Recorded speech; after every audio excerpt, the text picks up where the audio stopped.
Yeah, that's so true. And thank you for being vulnerable. Thank you for being vulnerable. I know you meet us for the first time, you're in this open environment, and part of learning and growing is really that vulnerability, that transparency, to constantly be in tune with what am I feeling and ask why. And sometimes we shake off that why as just like, it's circumstance, it's not going to happen again, but it's about identifying those patterns. We're constantly organizing in a mindful way, trying to make sense, to construct what do we need to do to be successful. And so, when we look at those failures and we focus on that failure sometimes to dig deep, we got to sometimes figure out what is our goals, right? What is our purpose? What are we trying to achieve? And in your case, whether it's through a profession and a career change and that upward mobility, or trying to find that balance to be able to make sense of some of those emotions that you're going through so that you pour value into yourself, it's personal.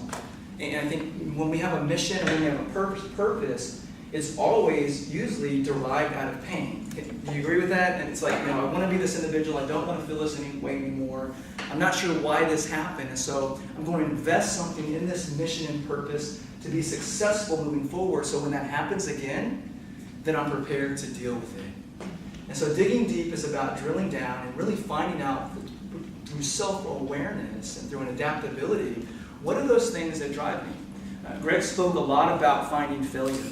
And so when we look at finding failure and we transition that digging deep, we got to figure out what do we need to invest in to be successful in those particular areas. And so our journey takes you through the ability to be able to define what is my purpose.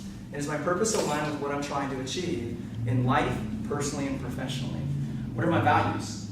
My values drive my principles drive my behaviors and the consequences of those behaviors. And as you start to really dig deep, you understand what makes me persevere, what gives me that perseverance. And so through being the hero of your own story, digging deep, you have a better understanding of being able to be aware of how you're feeling, to be able to adapt, to build on your strengths. In addition to that, to be able to problem solve and cultivate gratitude through what you're learning about yourself. And so it's a personal journey as you ask that why, to dig deep, to truly get to really what is the root cause that's causing you this pain, to be able to develop a plan to focus on what you control at your front line. And Greg's going to talk about that focus on that front line development so that as you start to dig yourself out, you start to develop those lessons, you start to develop those skills and those resources to be successful.